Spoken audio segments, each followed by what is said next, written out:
but they'll figure it out if they want to. Happy summer, everybody. Happy July. I wanted this activity to be, July tends to, people are on vacation, so we tend to have a more subdued July meeting when we're here. So we'll be able to have a little bit more fun with what we're working on and playing with tonight. Okay, and I haven't planned it out. Your guides did, so it's going to be a little bit of a mystery to me as it unfolds. So I think it'll be kind of interesting to see how it goes. But as you know, we're in the middle of a series about exploring the soul. And this activity is just one more way to explore the soul. And we're going to be doing this kind of thing, not necessarily the hands-on activity, but we'll be doing different experiments and workshops for the rest of the year, just really dedicated to understanding the soul and this journey a little bit more. So by the time January 2018 comes around, we're all going to be the resident experts on Long Island and throughout the kingdom of the earth, okay? We'll be the ones to help people understand what they're doing here in these physical bodies. But thank you for joining me. I really appreciate it. I want to start out, I still will be doing readings at the end. I'll set time aside and pull.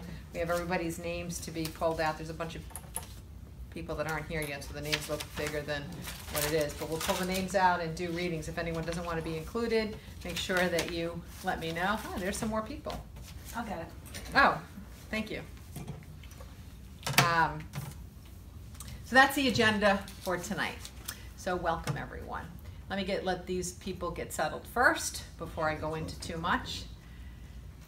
And we're not having a meeting in August. I want to make sure that I tell everybody that. I'm doing an Intuition Development Summer Series, and we did select the date for the EPG as the third of those dates, just to make things easier on Michelle or easier on Teresa.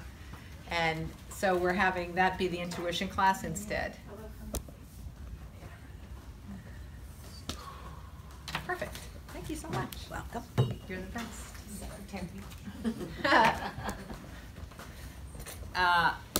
Okay, so I have had a very busy day, unlike usual. So I have to segue into being with everybody here. Darlene, don't I know you from somewhere? Oh, you see me around like 3 days. Oh, okay. All right, that's all I really wanted. Now my distractions are over. Got that over with. You know, my distractions out of my head. What? I don't know what dimension I'm in. I'm like, really? I know you from somewhere. Yeah, you see me around. I'm floating out there. I just have spent too much time in the last 2 days way out of my body, and it's been a great journey. And now I'm somewhat back, but not entirely. Okay, as you know, my calendar is up on the board, and we did say no August meeting.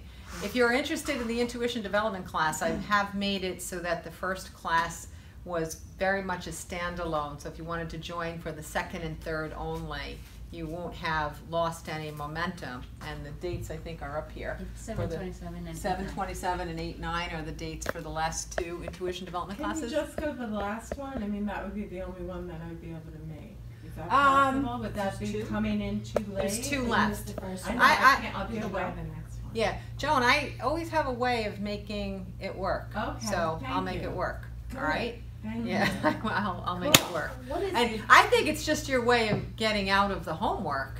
Because you've The heard. homework was the best part for me last time. Oh, okay. Because class 1 of this, they got so much homework, I swear they're never going to come to see me again. Ever. Ever. Good, Ever. so I'll have like one-on-one with you then. Yeah. Nice. I figure, if I give them this much homework, right, then if they do this much, they feel proud. But if I give them this much homework, then they'll be like, it was really nothing. I don't have to do it, right? So it's a strategy. If I give them more than they can possibly do. Ooh! It's all. Now I have to check the damn homework.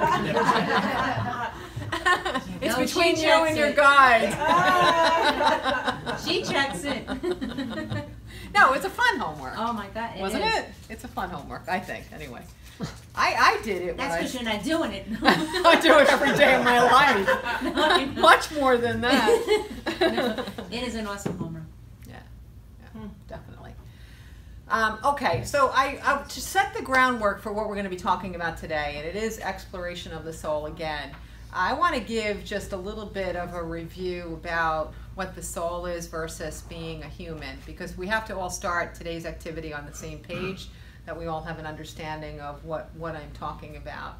Okay, did I finish this? Oh, if anyone lives in Westchester, I'm doing something fun. I'm doing questions and answers next week, but then we're having a cocktail hour for an hour after the meeting, so people can continue to ask me questions while I drink, and that is so much more fun.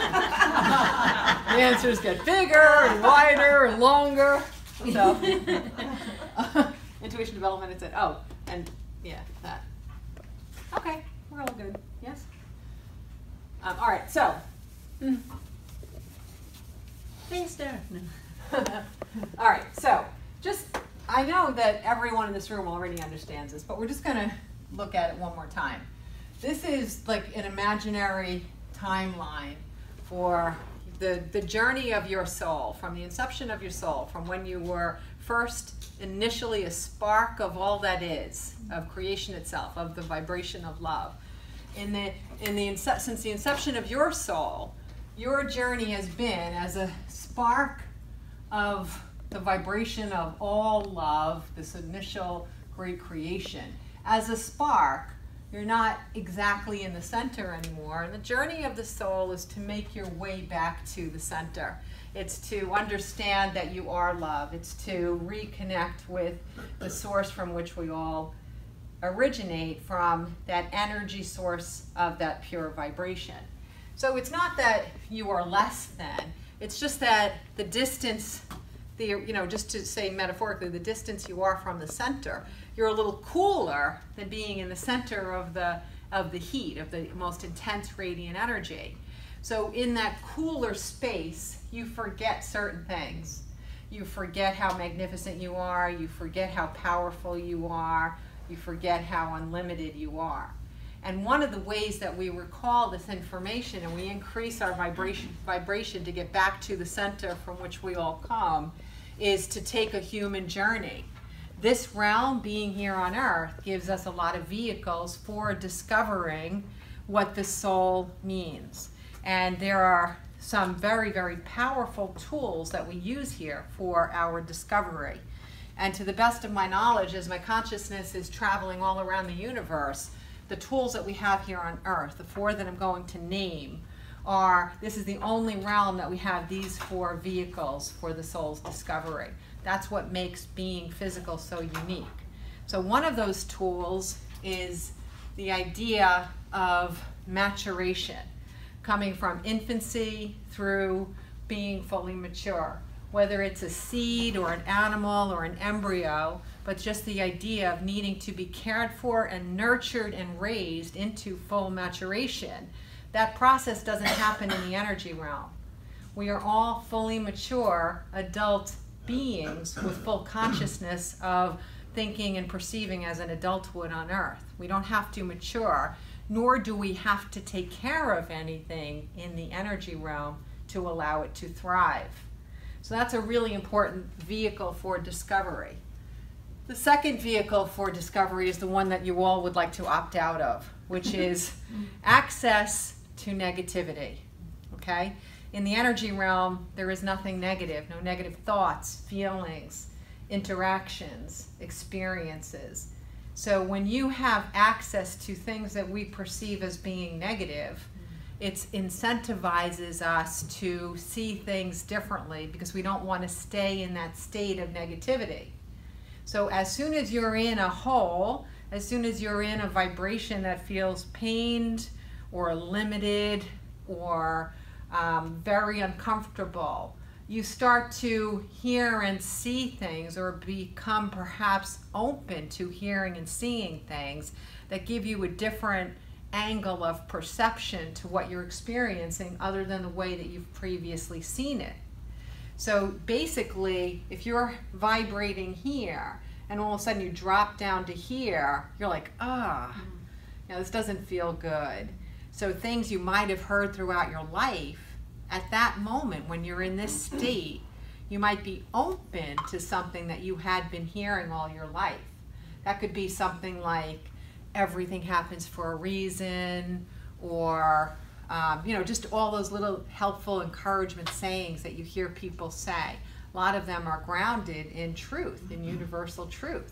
And just at that right moment when you're in a crisis and you need a way out, you might hear somebody say that one thing and all of a sudden you get it. You have an aha moment. And it starts to align you with remembering what your soul knew before you were born, before you became human. That's part of the purpose of the dips and the negativity. The other reason we have the vehicle of negativity on earth is to help us understand our interconnectedness. We can't discard one another when we are in a state of suffering, because when one person is struggling, they tend to pull down other people around them. And when one person is experiencing love and joy and freedom and abundance, they tend to pull other people up with them. So negativity gives us a platform on which we can discover the interconnectedness of us all and how some experiences that we're having affect the experiences of others. So it allows us to remember that ultimately our state of being is interconnected, that we are all one, we are all of one source. The last two tools are space and time, physical space, where you stand. This is a physical manifestation of reality. This is a physical realm. Just the idea that there's something tangible and we have senses to experience it, making it an incredibly valuable tool. And think about this, how vast that vehicle for discovery is. Just if you want to go to Paris, you can't just be there because you thought about being there. You might visit memories or pictures or photos or a movie. But in order to be in Paris and experience Paris, you got to plan. You got to buy a ticket. You got to get to the airport. You have to have a passport. You have to figure out what you're going to do when you land. So it's not about experiencing things in an unlimited way by choice. It's about prioritizing how you want to experience being physical on this earth. Are you going to stay in the house? Are you going to go outside? Are you going to go on a vacation? Are you going to live by the water? Are you going to listen to birds? What are you doing with yourself physically? Are you going to exercise? Are you going to be sedentary? Are you going to sit behind a computer? Are you going to do this? Everything that we do is a choice, what we do and how we move our body in the physical space that we live in. One of the most amazing things in the first 2 years when my consciousness really started to leave my body knowingly and I could experience things that most people don't experience is I was blown away by how easy it is to go other places. And I had been, you know, for 2 years I was spending so much time out of my body. Whenever I would have to get on a train or a plane or a boat, I remember thinking, you guys, you're all crazy. You really are just all crazy. There is an easier way to do this. Just let your consciousness get you there, because this is really hard. It's exhausting, okay? And it was interesting because it took me a while to rebalance what we go through when we travel here through this earthly space. And as I was in that state of mind about how hard it is for you people to do all that, we had a flight. I think we were coming back from Miami, and I wasn't feeling like angry about how hard it is to move around the earth. But I was mindful of it, right? It was on my mind. And wouldn't you know it, that one flight, it was that flight where they announced, there'll be a 45-minute delay. That 45-minute delay has been extended to 1 hour and 13 minutes. Attention, passengers to be, it's now 3 hours and 13 minutes. And then they pull out the list of things that could go wrong with a plane, and they try to, they're on like number 310. This is what's wrong with your plane. No, this is what's wrong with your, no, this. So we were in the airport for 10 hours. And I'm like, this is really stupid. I am never, ever traveling like this again. I'm never traveling like this again. I'm just going like this. I'll meet you guys there, and I swear I'll be there. And I'll be there before you, and I'll get home without any jet lag. So I know more than most people how difficult it is to navigate just being in a physical body. And it is. It's not easy. And then the second thing is time. Time. We are in the belief that we are linear, that things happen sequentially here. It took me a lot of experiences in being out of my body and in the energy realm until I actually was able to absorb conceptually what timelessness is like. And when you start to get it, it's just a little tiny bit of a dance. It's like the first time you get a calculus answer and then it closes and you're like, how did I do that and I'll never do it again? The first time you get to understand the concept of there is no time, it's just a flash. You're like, wow, I get it, and then it's gone. And then you come back to this realm.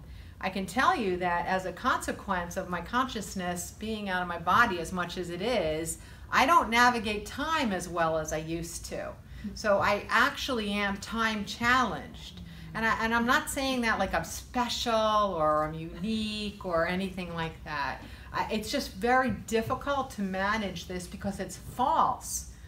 Time does not exist. So when I'm a soul, all for most of my conscious moments, being in the false reality of time and space, it gets very difficult for me to flip the switch from what is truth to what is false. And this is false.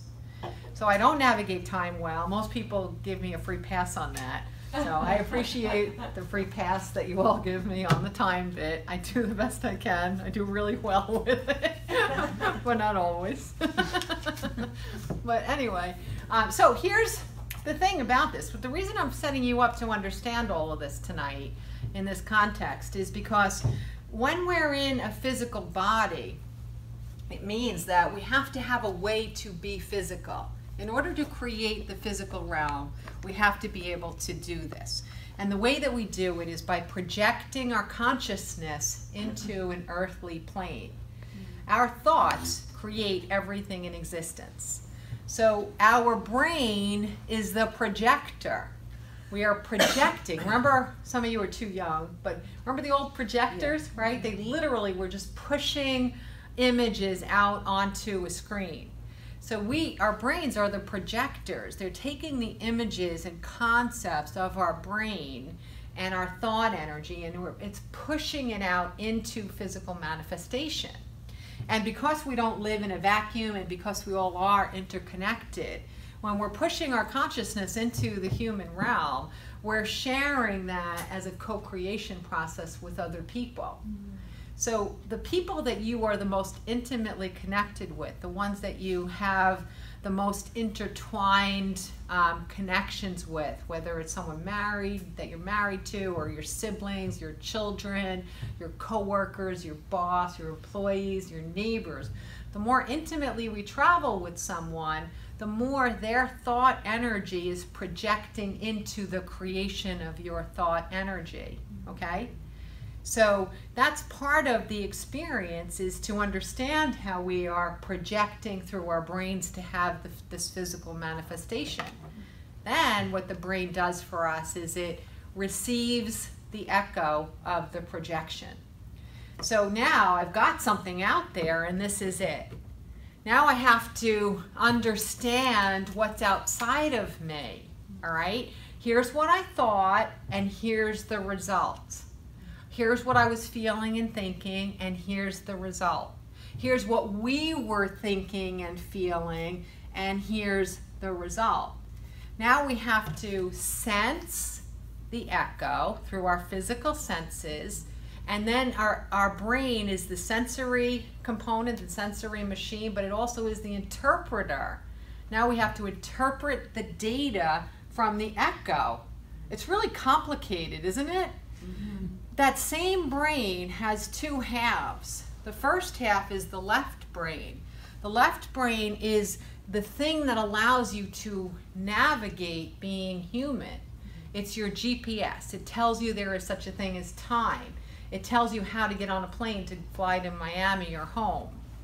It also is what allows you to navigate just being physical, how to physically do things that we do without being physical in the energy realm. We just do through our thoughts. Your left brain also stores data. It's the biggest data drive in existence. But it's garbage in, garbage out. Just like a computer can't decide the quality of the information that you put into the computer, your brain can't decide it either. Your left brain can't. So it can't say, my mother likes my brother better, but I am just as good as my brother. All it's going to take in is my brother is liked more by my mother. It's going to store it, okay? It just stores it. It receives it and it stores it. So you have a lot of stuff stored in your left brain that you didn't process or decide whether or not it's true or real. And so much of this comes from our childhoods. Don't go outside with wet hair or you'll catch pneumonia, all right? Don't go over anybody's house that has a pit bull or you'll get bit. You know, all of this stuff that we have heard, if you're not questioning it and deciding for yourself whether or not it's true, it becomes true and then stored into your database of memories. So is it just storing negative or positive? It stores both, but I will tell you, and I don't mean to be negative, but we're bombarded with a lot more negative from birth on than we are with positive. Warnings, fear, you are not enough, don't, no. We're bombarded with so much more of that. Neglect, abuse, witnessing other people who have issues and addictions and alcoholism and low self-esteem. So we're far more storing in the left brain things that we would, if we were to look at it, appear negative, okay? Even think about this. Think of how simple it is to store something that is negative, okay? If you're in a class and you're in first grade or second grade and there's 25 kids in your class, all right? And you take your first spelling test on Friday. Now you go into school on Monday and on the bulletin board looks just like this, right? On the top of it, it says spelling whizzes. And there's like 6 kids' papers that are tacked up there, okay? If you didn't get 100 on that spelling test, you're storing in your left brain that you are not enough. If you did get that, then you're storing something positive, but not the majority of the people are up here on the bulletin board. So it's continually reinforced what makes you a good person, what makes you a worthy person.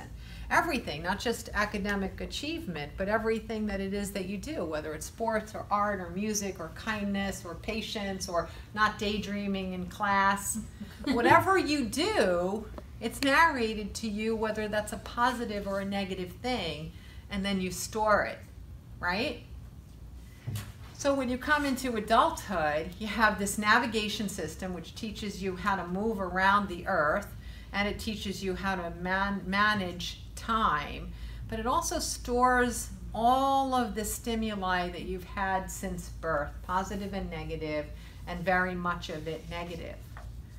The other half of our brain, the right brain, that's our conduit to our soul. That's the part of our brain that allows us to remember that the things that I'm saying today are true. When something resonates with you, when you get an aha moment, when you feel happy with yourself, when you feel self-love, when you feel optimistic or free, when you feel joyful, when you feel bliss, when you feel peace, when you feel confident, all of that is your memory of what is true, that all of these things are truth. Your right brain also allows you to experience your creative side, access to anything that is creative. It's also where you experience love, intuition, soulfulness, bliss, happiness. All of that is the right brain. But in our society, and most what people would considered to be advanced societies, our right brains are not encouraged to develop. They're just not. So think about what a typical education system might be like, okay? You have math, and you have spelling, then you have 10 minutes of recess in that 6.5 hour day.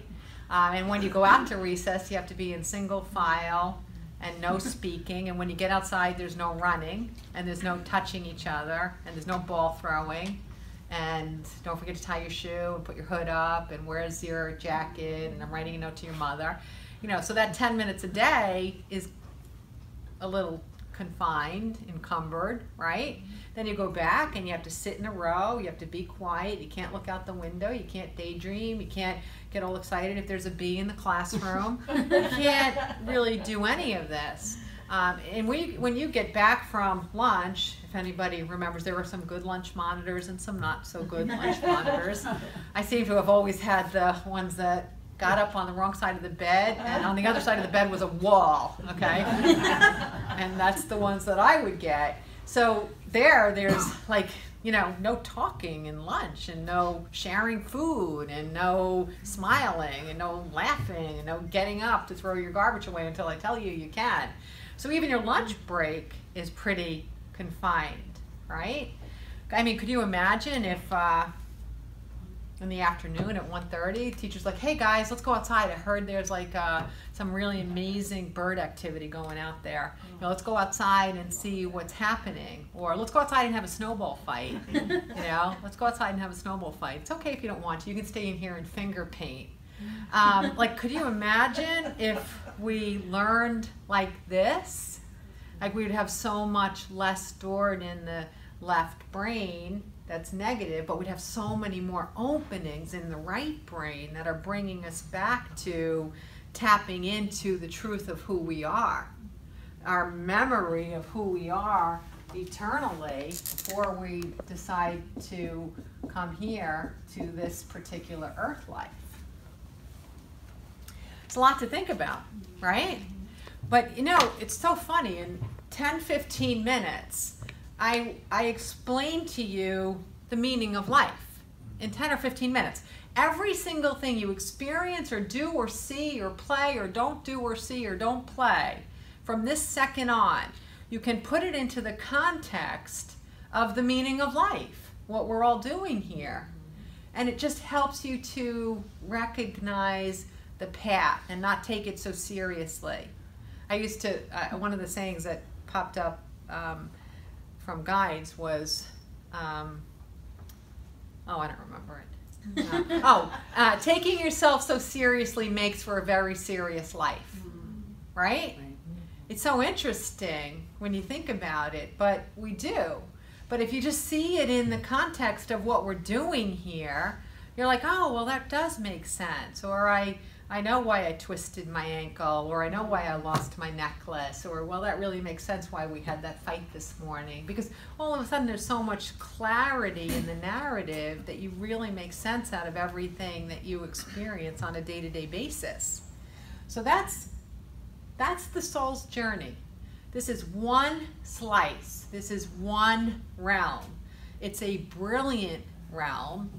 It's an unlimited realm in what is possible here. But in the present modern day construct of the human experience, it's not vibrating with the vibration of love. It's less than the vibration of love. So we're trying to manufacture ways that we can get back to that state of bliss, even in this realm, which is not at that state of bliss.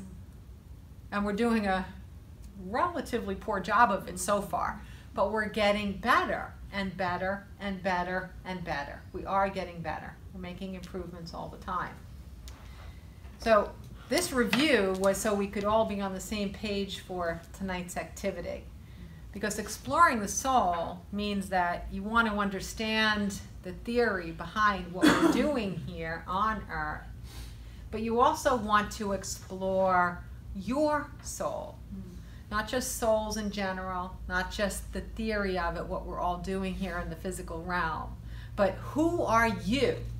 That's the fun of this. Who are you? You want to know who you are. And there are no two people in this room that are similar in any way on or off the earth.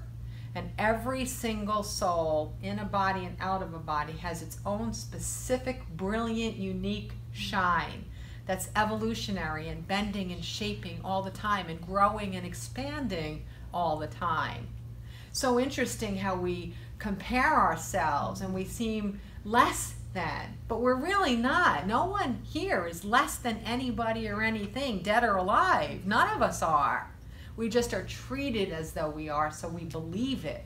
It's not true. Yeah. Is there such a thing as being left brain dominant or right brain dominant? I thought I had always heard, or are they even?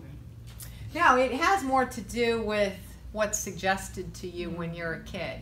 So you can develop both halves of the brain very, very equally, but it is about what you're told is right or wrong. In most cases, most families, they really embrace the idea that academic achievement is superior to not doing well. So they tend to put into structure ways of being, ways that we reprimand or discipline or guide our children toward left brain successes, which is being well behaved, which is being more still than moving, which is being analytical, excelling at math and science. We propagate that that's a better journey and a better path. And that's one of the reasons why so many people have difficulty. I've had more than one case when I had a left brain dominant client where I might not even really know much about them if I'm doing a first session with them, and I'm getting, on the way home from work today, I don't even know what you do for work, but go home and pick up a whole bunch of clay, okay?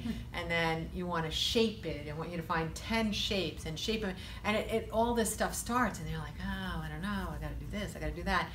One man was a dentist, and after I did a few sessions with him, he wound up, hard to believe, but he actually wound up becoming a sculptor. Okay, so he actually has in his dental practice on the desk are his sculptures. They're magnificent. And he became a happier person because he was able to develop his right brain and his left brain. Okay, if you live only in the left brain, it's easy for me to say and say it emphatically, you're going to be unhappy. Bottom line is you're going to be unhappy, all right? If you live only in the right brain, it's a little bit hard to navigate being human because of the expectation of things like income and rent and, paying bills. It's a little hard to do that from only the right brain. So you need a little bit of a dose of the left brain in there, or someone to do it for you. That's what I'm working on. That's what I'm working on. Could someone just do that for me? No, no. You do need a little bit of the left brain just to. It is your human GPS. You have to pay bills. You have to get from one point to another. You have to know what time is and how to navigate it. You have to know that stuff. But to be cut off from your right brain is going to make you unhappy, period. Period. Period. It's weird, I don't know if anyone else experienced this, but when you were talking about all the negative that we store, it brought up so much to me that my stomach was really uncomfortable. Weird. Did anyone else have a physical? Well, I did. But aren't those negative things, aren't those our learning tools also? Well, that's why I said that one of our vehicles for discovery is negativity. So yes, if you have a higher vibrational energy when you're born, innately you're radiating at a higher frequency or whatever you want to say, you might be able to deflect more negativity as a child than, say, your sibling or your coworker or something. But you're still going to absorb some of it. But it's the reason why siblings turn out so differently from each other is because what you're born with as your innate vibrational energy acts as a deflector of negativity. Some things you don't just take in. I'll give you a great example from my own life. First time I lived in an all-white neighborhood, and first time a black family moved in. There was 2 little boys there, and I remember going over and playing with them, and I remember having so much fun. And I remember my father, I don't know what, I was only 2 or 3, and I remember him being unhappy about it.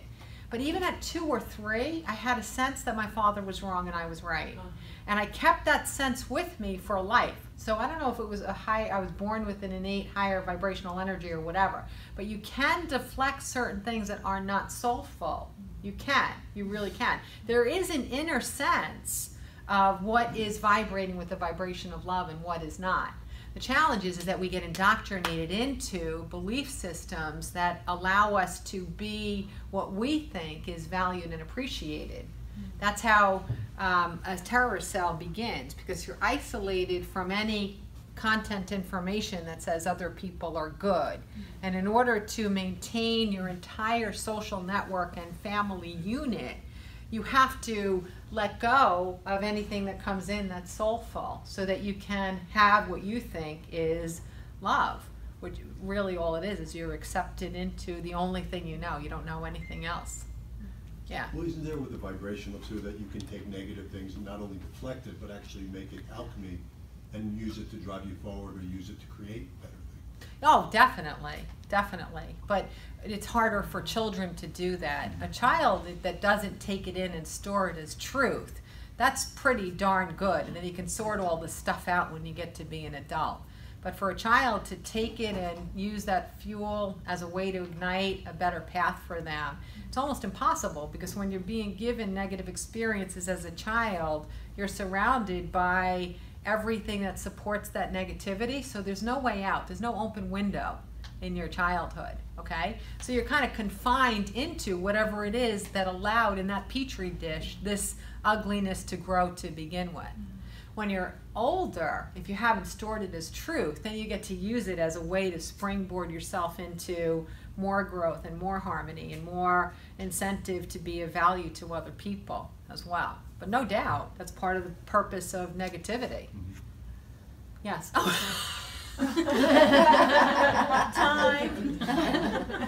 7:45. I don't have any questions about that, but I did register at that time, because any other time I didn't register. I know, it's just I like didn't. I'm always like, I she didn't see that. No, I didn't get it. I might have even seen it, but not got it, right?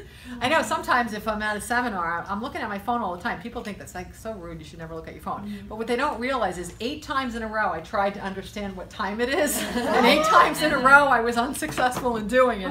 So I'm going to keep doing this until I understand what that means. All right, so that's the context of what it is that we're doing here. And we really are prepared and equipped to succeed at increasing our vibrational energy while we're here. And of course, the very first step is to become an independent thinker, to allow yourself to be witness to what other people are saying and doing, and just question for yourself if it resonates. Does this make sense? You know, I say it's not that difficult to take the lenses of, I was going to say lens of love, the lenses of love and put them on. Like wear love glasses for a little while and just look at the world through the eyes of love. If you just concentrate on that for a little while, everything changes. Everything changes. Like a little interaction between a mother and a daughter in a store, the way someone talks to you on the telephone, the way people are driving and interacting with other people in different cars, the way that they are at work with one another. If you're looking only through the lens of love, every single thing you see changes. You can be witness to where people are in their soul's journey in this human form. It all makes sense. You know, like I don't judge people anymore. I really don't. I used to. You know, it was a hobby, I think. But I don't anymore because there is nothing to judge. You know, we're just meeting people at a slice of time in this physical journey, and everyone's doing the best that they can in that slice of time based on what they went through, based on what they experienced, and based on how they took in what they experienced. It's not for me to judge. It's not for any of us to judge. It's just to maybe step up and help them perceive things differently if they're creating unhappiness in their own lives. We don't want people to be unhappy. We want them to be happy and vibrant and healthy and alive and abundant. So there's nothing to judge. If I see someone behaving really, really, really badly, I just kind of get a glimpse into what their story must be like for them to behave like that. There is no soul born on earth that is born bad or evil or negative. Every single thing that's not aligned with the vibration of love on earth is because we were separated from it during some childhood experience. Every soul is pure and every soul is love. That's the bottom line. You know, part of the journey in being here all together is for us to figure that out and to support each other. You know, not throw people in prisons, not throw people in mental hospitals, but to support one another and figure out what's the root of this. Where did this person get separated from loving themselves? Where did this person get separated from understanding that they have the birthright to happiness and joy and fulfillment, to experience love with whomever they want in whatever way is mutually beneficial? When did we get separated from that? If you can find the core, then you can help a person reharmonize. I have, I've only had, in all the years I've been doing this, and I probably have met with multiple thousands of people by now, I've only had 2 people that I coached that I could reach them, their guides could really affect them in the way that they thought. But there was no improvement in the quality of their lives. And they could understand everything I was saying, and they could speak it back to me, and they could even help other people with some of the concepts that they were recalling. And so those 2 people, it was like, I wanted to help them, but I also wanted to know why there was no improvement in the quality of their lives. That's what I really wanted to know. So I don't usually go to my guides about clients, because I'm talking to your guides all the time. I don't need to get mine in there. So this time I went and I said, what, you know, I really want to know what's going on. Why these 2? I want to help them so much, but there's no improvement. And it turned out that both of these, it was 2 kind of anomalous situations. Both of them worked and lived with family. And both of those families were dysfunctional. So they could spend as much time as they wanted with me and with their guides and doing intuition development and, you know, trying right brain activities. But in the end, all the time at home and all the time at work. They were surrounded by people that were encumbered, that were neglectful or abusive or unhappy or miserable or whatever they were. So they couldn't sustain the vibration of our conversations, and they couldn't implement them because there was no way out. So in both cases, unless one of them quit their job or left their home, there was not going to be a way that they could improve the quality of their lives. Can I just ask you something? And they didn't really get that, and they didn't ask you, why isn't anything changing, right? No, they were so grateful for the reprieve of feeling happy during our sessions, like before, during, and after, that they didn't feel overly concerned about the quality of their life outside of that. And they had no comparative, like how other clients' lives are getting more abundant or fulfilled. They had no frame of reference for it either. Yeah. I just went through something like this personally, and I finally heard the word salt on a slug. Oh, In my experience. yeah, Coming Yeah. home. yeah. Yeah. Yeah, that's pretty much it. And so, you know, in both cases, you know, if the guides would make a suggestion about this or that or this or that, how to help them to break out of the prison that they're in, they always had a reason why they couldn't. You know, the entanglement of their finances, of the mortgage, of a kid, of a job, of an inheritance. So I learned just to have the grace of allowing them to make their choices, knowing that if they were to choose something different, it would start to get better. But they have permission to make the choices and make the excuses that they needed to make in the moment to keep them preserved in whatever their life quality was at the moment. It's their choice, you know, and I wouldn't judge them for it. All I could do is open a lot of doors around them and say, you want to come through that one or that one or that one? How about that one? Does this one look good? Would you consider that just being unconscious? They're just unconscious? Well, fear is, I think, a little bit different than being unconscious. Fear is so paralyzing, you know. Fear is so paralyzing. People who don't leave their jobs because they need the health insurance, people that don't leave their spouses because they can't afford an apartment. You know, it's fear. It's just a lot of fear that keeps people from breaking free and doing something that can put them on a brand new trajectory. Right, but then if they become conscious and go back into the vibration of love, then they'll get them on a path. Yeah, but I do find that, like in these two instances, why these two instances were so thorough, it's important to have like one point of light in your life, like a real person that can encourage you or kind of know your goal or believe in you, so they can say, you know, all right, you know, if you need to spend the night here, don't worry about it. You know, you need that one refuge. You need that one place that you can count on, you know. So I have a 30-day reset resort planned. Sign up, you don't leave for 30 days. No contact, no cell phones, no communication at all. Are pets allowed? Pets are encouraged, and you will be taking care of some animals while you're there. That's a good idea. It works, it works. Yeah, reset resort. Let's get insurance to pay for that one. Yeah. Bubble.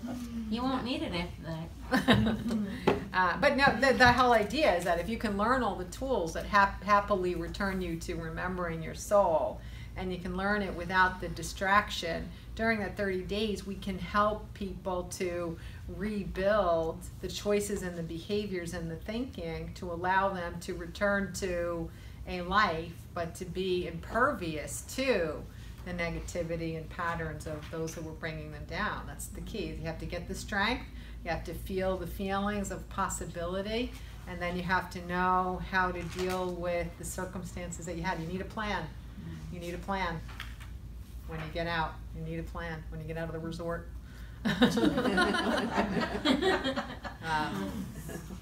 Anyway. So what we're going to be doing tonight is we're going to be making something that your guides suggest that we make. And I'm going to walk you through it. We'll be doing something that sounds like a little tiny bit of a meditation, but not really a meditation, because you guys know I don't meditate, so it's really hard for me to guide you through a meditation if I don't meditate. But we are going to wing it. I'm just going to say the things that your guides ask me to say. So we'll set ourselves up for the activity, and your guides had suggested that I not share with you what the activity is until we do some groundwork first. Because if you know the activity before we do the groundwork, it might alter the outcome of your groundwork. We don't want to have any pre-suggestions about you guys knowing where we're going. Okay? How does that sound? Just climb on board! Pack some summer clothes, some winter clothes, and come on board!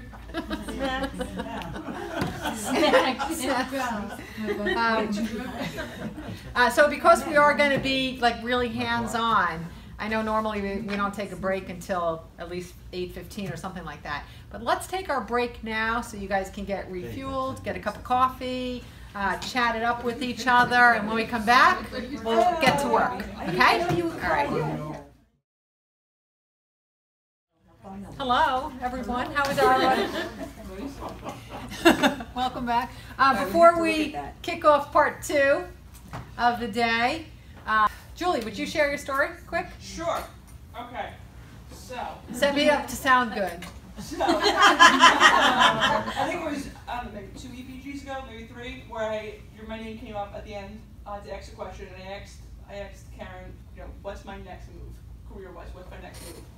And she said, I don't know what you do for a living, but I see you surrounded by a lot of kids, and you're a leader. And I said, well, yeah, I am.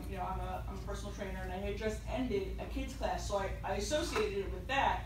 But I got offered a position today Oh, you also said to go into a wealthy community. So I got offered a position today in Locust Valley. Yes, which is wealthy. And it is to be a assistant athletic director for a boys and girls club in the community. A leader for over like 200 kids. That's nice. Wow. Yeah, thank you. Well, it's not official yet, but you know. Just put it out there. Just put it out there. Positively. Take the ball. And so it is. Yeah. Thanks for sharing. I was so excited when she told me on the break. I had to make her tell you. All right, another question that was asked during the break was about if you have disabilities or learning disabilities when you're younger, how does that affect the whole right brain, left brain thing? I can't necessarily explain it, but one of the areas where I've always had a lot of intuition is just about the functions of the brain, not necessarily from a science medical perspective, like the physiology of the brain, but I've always gotten like what's going on in someone's brain, especially if it's different than another person's. What might be typical, I get how yours might be different. And it's been very helpful when I'm working with families with autistic children or kids that are, you know, they have an unusual skill set or talent, musical or something. It helps me to understand things and how they process things, how people are processing things. So it's very helpful. But I think at some point, I think I'm going to do an entire EPG just on the brain, because so much of it comes up, and it's fascinating because I can help you to understand everything from Alzheimer's to a stroke to epilepsy to a brain tumor to learning disabilities to everything, because I process this all the time with clients, and I'm always blind going in. So if I'm getting validation from clients, that's how I know whatever it is I'm getting about the brain is accurate. So it's an interesting topic. And even bipolar or schizophrenia, I get stuff like that all the time, but just from the brain's perspective and then how it fits into the soul's journey in linear time. So we might have to just do the brain for a whole day coming up after 2017, since I've kind of jammed this stuff up in here. But we'll get to it. Someone has to remind me, of course. Yeah, someone remind me. I still don't know how to do reminders on my phone, so someone has to physically remind me. Got it. Notes. Okay. All right. So what we're going to be doing now is, I wish I had like some scented candles and some nice music and all, but we don't. So you're going to have to just listen to the sound of my voice, which is scented and lovely. So what I'm going to do is, pass it around. There we go. But what I'm going to do is I'm going to just listen to your guides, and I'm going to say what they want me to say for a few minutes. But the only thing that you need to know as you listen is don't over-process it when you're listening, because as soon as I'm done, you'll have your activity. But just so you know, you're going to be getting 5 answers, okay? Don't write them down. Don't worry about it. It's better if you think after we're done than to think during. But just understand that your destination is to get 5 answers, all right? Just so you have an idea. And I think that, is everybody warm enough? It's good to be warm when you're relaxing. If not, grab Sue's shirt or something. whatever you can find. Should have said her scarf. That might have been more kind. But what the hell? I just grabbed the first thing I say. And I'm cold. You want a scarf? Susan, want a scarf? I'll take a jacket with a hood, you know. Oh, yeah. Jacket hood. Instantaneous manifestation. And I'll take money in a pocket. All right, so what I'm going to do is ask you to get as relaxed as you possibly can in your seat, in a way that you don't have to be responsible for any of your own muscles, holding up an arm or a head. You know, just don't hold anything up. Just really, really, really relax. It might be very helpful if you close your eyes, but that's not even necessary. Just however you are most comfortable, because we're going to go on a very, very quick and gentle journey. And where we're going to go is to the state of your being before you were born, before you chose this physical life and you leaped into the physical realm. You had a lot of ideas that were well contemplated about why you wanted to leap into a human body. Those ideas were planned, they were conceived, they're jam-packed and filled with altruistic intent. Every one of those ideas that you had feels doable when you are leaping. You know that you can get there. You know that you can achieve these goals. You're not worried about whatever constraints there are on earth. You're not concerning yourself at all with the obstacles that other people might put up. You're not concerned because you have a deep feeling of surrender and faith in your ability to achieve what it is that you set yourself out to achieve by taking this human body in this particular earth life. You know that your fellow guides and the loving support that you have from souls in the energy realm is doing everything that they can to advance you in that journey to get closer and closer to your destination of the things that it is that you wanted to achieve in being here. You also know that there's not a moment when you start and then a moment when you finish. You understand that the whole of your life is an evolution toward those goals. And little by little, whether you know you are or not, you are actually executing some of those intentions just by your daily interactions. The more intuitive you become, the more awakened you become, the more you're aligning with these soul's intentions. And as you parallel with them, you experience the abundance that a fulfilled being has. Abundance in relationships, abundance in passion, abundance in career choices, abundance in all of your relationships with coworkers and neighbors and friends and family.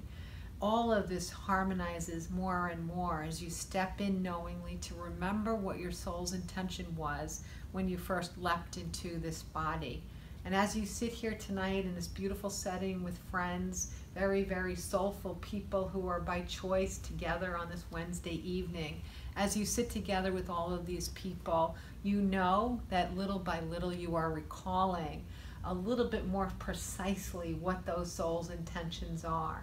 You feel like you can grab the memory.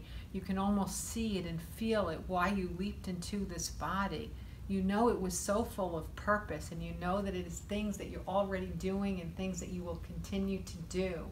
You know that they excite you and delight you, and you feel passionate and capable and completely fulfilled each time you align with these purposes.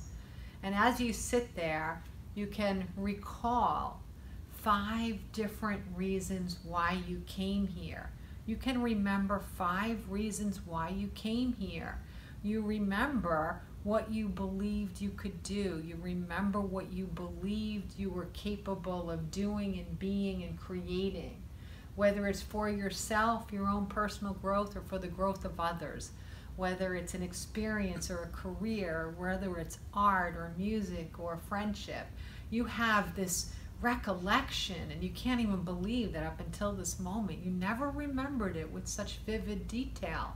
But here you are sitting in this room tonight, surrounded by love, surrounded by your guides, surrounded by support, surrounded by people on earth who want to see you succeed in parallel with your soul's intention.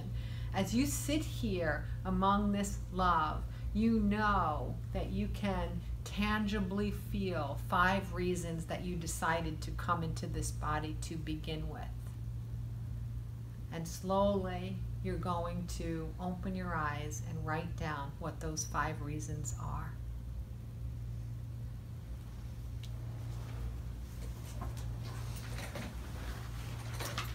All right, kids, what'd you set out to do?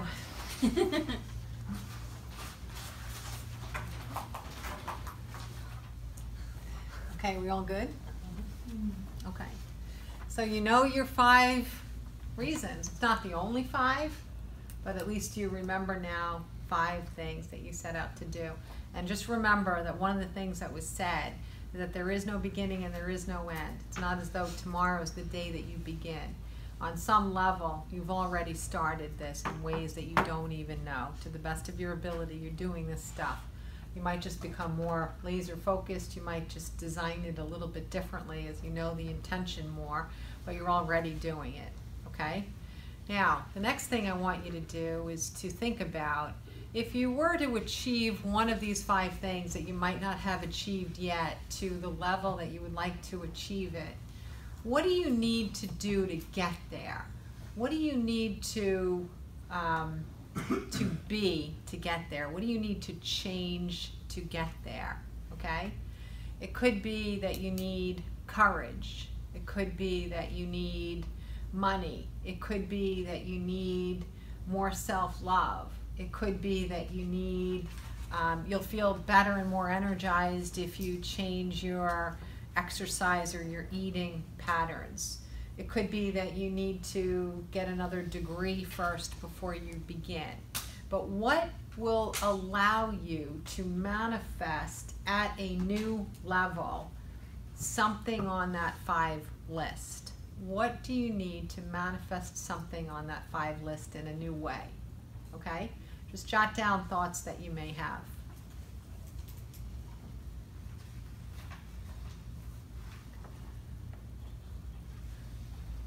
So what do I need to manifest something on this list? Yeah. Okay. Quit my job, go back to school, grow my self-love, have more courage, have more adventure, do more fundraising, get more support, find an encouragement buddy. What are some tangible things that you can do to make that happen?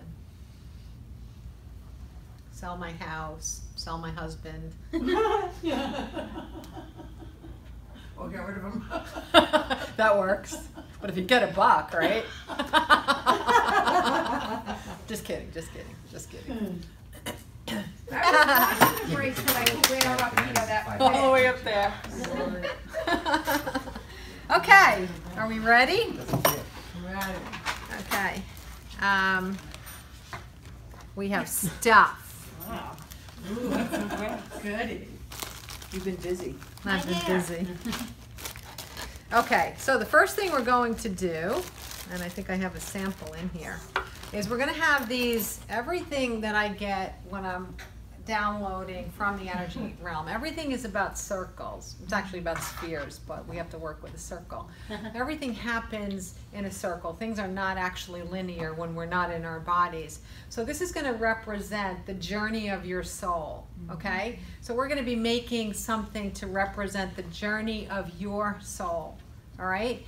And the first step is to choose the yarn that you would like. I have lots of choices and I have lots of scissors.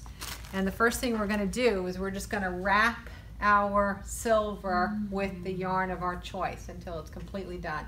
You're going to wind up with 2 strings hanging, just a simple knot, and 2 strings hanging. So the very first thing we're going to do is to choose the color that it is that you want and to wrap our rings. Okay? Let me show what the rings look like. This is one of our rings. If you want these colors, I have enough yarn pre-made, and if you want one of these, we'll just start cutting them. So why don't we come up, if you want this one, come up now, because that's a little bit easier. And then you can have the other one next, so don't feel like you're getting cut off. So do you have one that's done already? I do. Here, Tony needs one. Thank you. Did you want one, Sam? So basically, look up here as you're cutting. So you're just going to start out with a little strand and knot it, okay? That's how you'll start. So you'll start with a strand, and then you just take this and go all the way around, okay? Like this, and cover it. Around and around and around. And eventually, you'll come back to where you started, and then you just put one more simple knot in it. But there's no end, so. You have to take the wad and push it through the hole. Okay. I made sure everybody should have enough to wrap the whole thing. All right? Go round and around. Everyone understand? Yes. Okay. The yarn that Susan has over How here, big do you want it hanging? gets thick and thin and thick and thin, but it's okay because I tried it. It still works. Okay. You know what? If they don't have enough, we'll just come back more. You just knot it. So don't even worry about being too short. Okay? All right. Interesting. I don't have any. Okay, now when you have your basic ring finished, as you all do, the string will become the place that you will use. My second one isn't knotted. I'm just going to model this for a second here. How you doing? Hold on. All right, so suppose this whole thing is finished, not just half. The next thing you're going to do, and I will help you, so don't worry, take another strand and just knot it anywhere on the circle.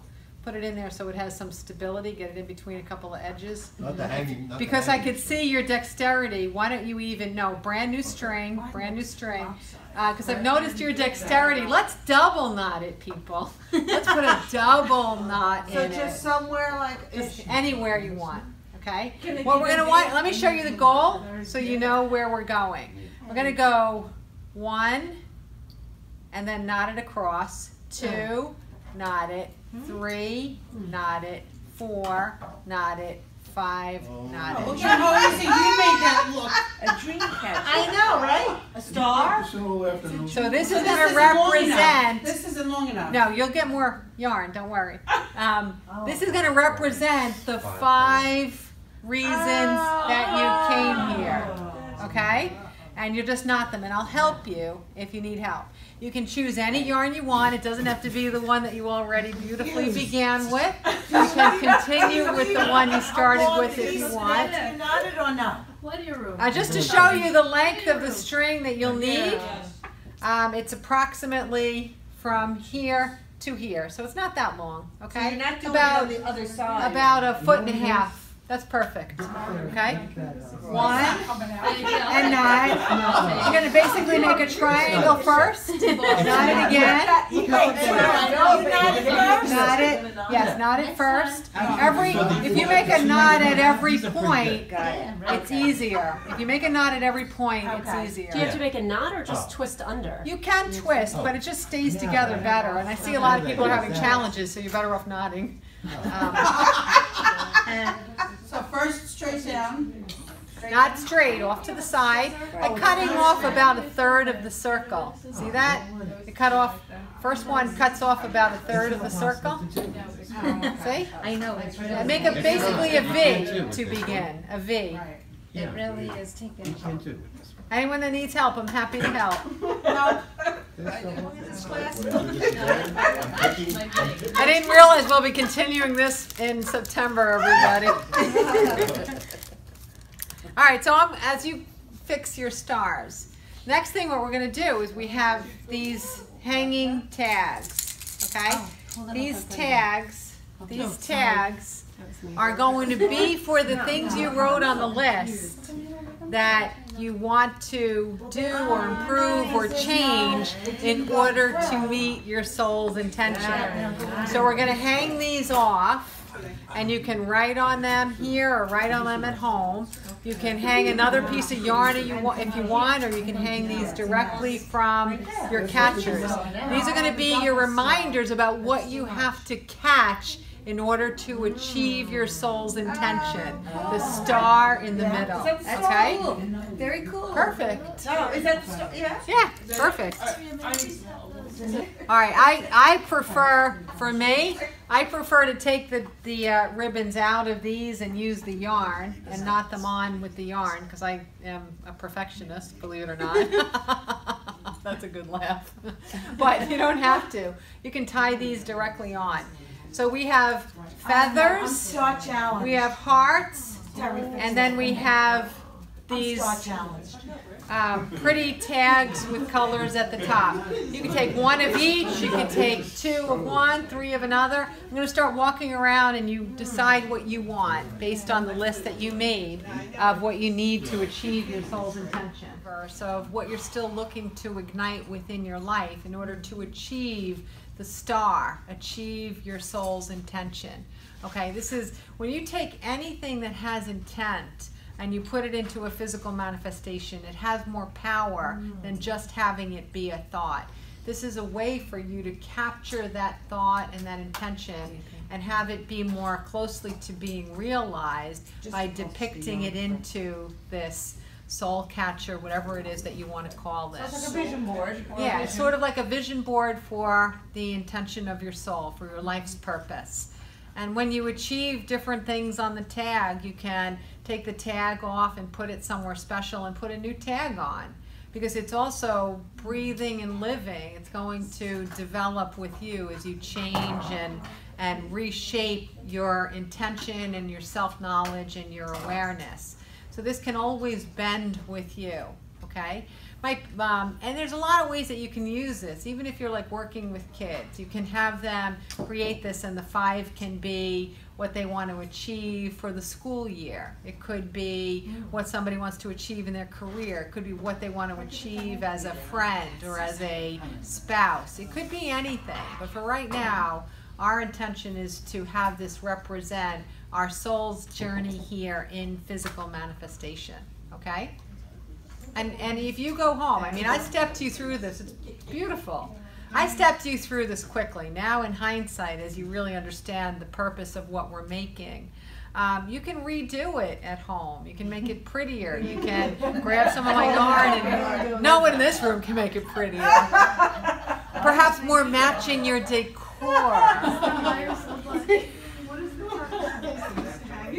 That's to hang the tags. Or one of them is always to hang it if you want to hang it somewhere. Okay? I expect to see a lot of these hanging from rear view mirrors as I go down I was the thinking highways. that can't you get a ticket because it's too big? You have to put it behind the mirror instead of in front of it. That's my soul. You stop. Yeah, exactly. That's my fault. I tried it. At the end of the day, we'll have the state troopers like, boom! All these catchers on the mirrors in their stories. My brain is exploding.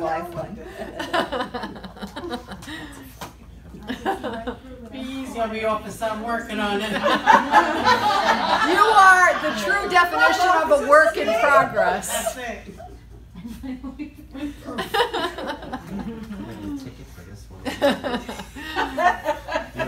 It's gonna fit you on a more expensive ticket.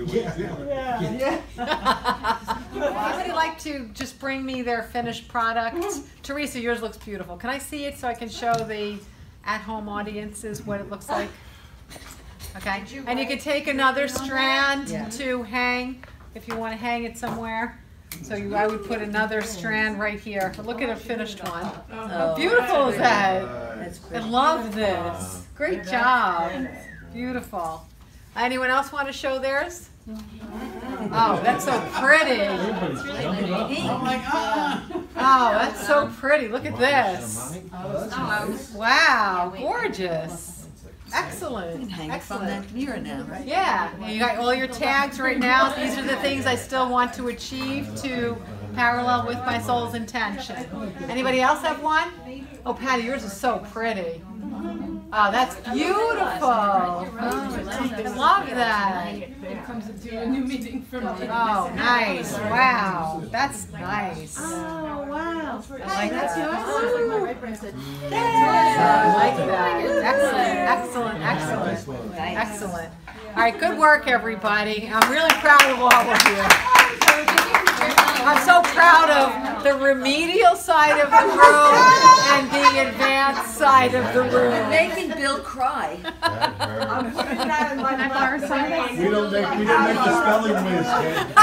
No spelling whiz for you. Anyway, like I said, putting anything into the physical really helps us achieve it more quickly. Don't get caught up in any exactitudes on this. This is more about where you're putting your heart, where you're putting your intention, where you're putting your direction. It's so interesting, even when you think in terms of what are you here to do, what did your soul want you to do when you came here? Even when you think in those terms, it shifts your life ever so slightly.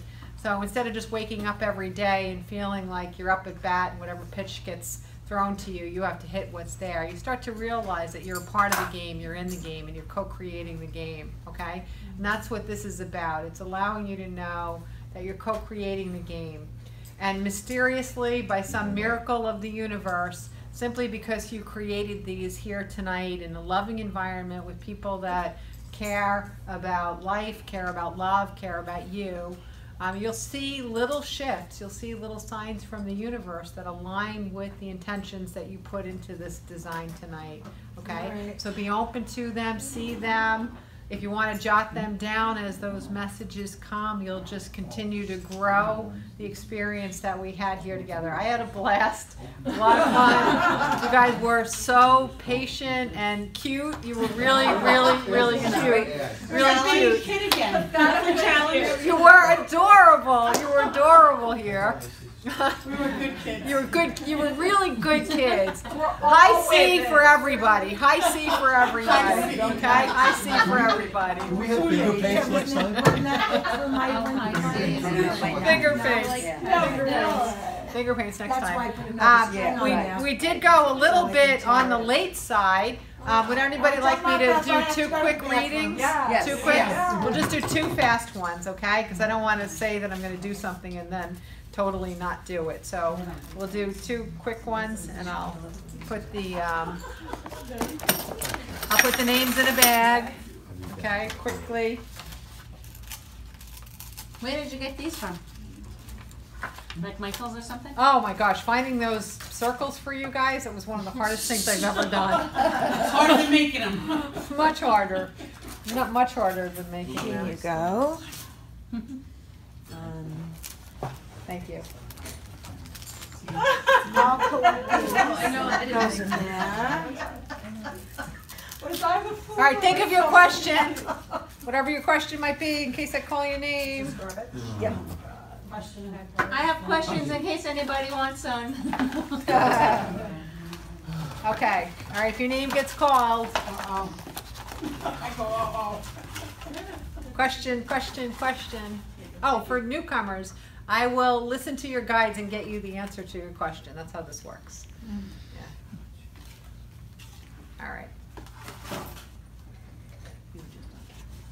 Barbara. Oh, Barbara! Something just, Barbara, yes. Hi, Barbara, welcome. So what do I do? Okay, so, you just, anything that pops into your head, a personal question, a question about anything that we talked about tonight, something that you're curious about. Can it be about health? Sure. I've just undergone surgery. Just want to see if I'm going to be okay. Okay.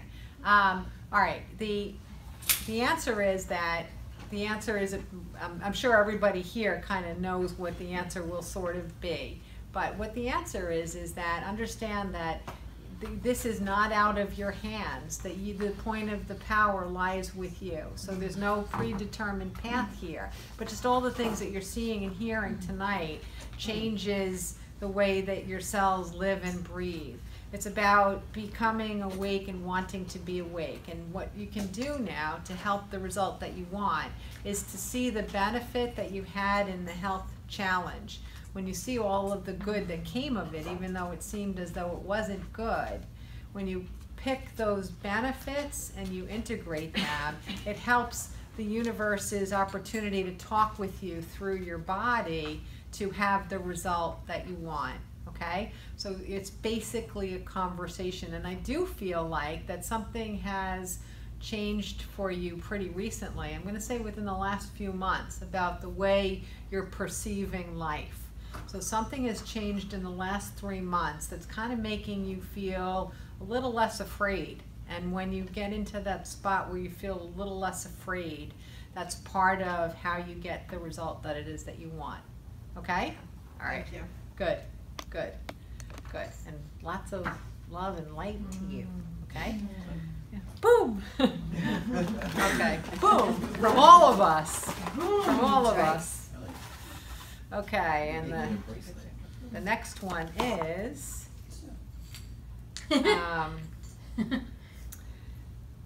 Celerio guest. Me. Oh, Patty's the guest. That's right. Okay, Patty. All right. What do my guides tell me about my new Your new venture. My new job. Okay. Yeah, my new venture. Oh, cool, congrats. Monday I started. Awesome.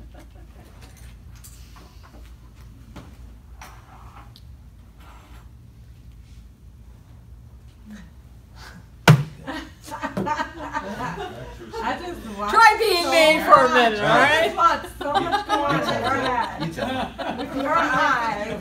How was that for you, Patty? That's all they said, huh? Wow. God. All right, let me translate that into English. Okay, when you were making this soul catcher today, you put did you put 4 things? Yeah. Okay, so there are 4 things there. One of them seems like it might have been a little bit of a surprise to you, okay? Like, I don't think you thought it with your left brain. So you co-created it with your guides, okay? That one, every morning when you wake up, your guides want you to hold on to that one for a minute and just think about it and breathe it in and feel it coming, feel it growing, feel it being. Because that one that you didn't really intellectualize when you were coming up with the 4, that's the one that's going to help this new venture to become what it is that you want it to be, okay? So the other part of this, part 2, is that you're listening to your guides, Patty, and that's really more than anybody can ask. So there's nothing finite here. As long as you're listening to your guides like that, whether you know it or not, now you know that you are, that helps you each step of the way, every day, every week, every month, okay? So the word maybe I had patience. It could be. It could be. Yes, it could very well be. Yeah. Patience. Yeah. All right. Yeah. So, I'm on that shaky, is this I the know. right move? It's a big move. It's a very big move. I get that. I totally get that. Patience sounds like it's a command, almost like it's a reprimand. But patience really isn't a reprimand, and it's not a command, and it's not that you're less than or you're flawed. It's enhancing your ability to not have to be the one that's in charge of the timeline. Okay? That's what it is. It's like releasing the idea that there is an absolute about the way and the timeliness of the way this should unfold. What's interesting is when you release that, when you let go of that and you know that the universe is your partner in it, it actually happens faster, which is mind-blowing. The more you hyper-manage it, the more time it takes to get to that result. So your patience, whether you know it or not, was not a command or saying that you're doing something wrong or you have to rethink it. It's more about being patient means that you're letting go of the resistance of having to hyper-manage the timeline. Okay? That's right. I feel All right. Thanks. Good. All right, everybody. Thank you. This was a blast for me. Thanks for putting up with a very, very different Enlightenment Power Group this month. I had fun going, way into another realm with you guys. It was a lot of fun. I enjoyed the experience. And I'm sure you guys will have some new Exploring the Soul adventures for us in September. In the meantime, if I don't see you in August, have a great rest of the summer. Thank you.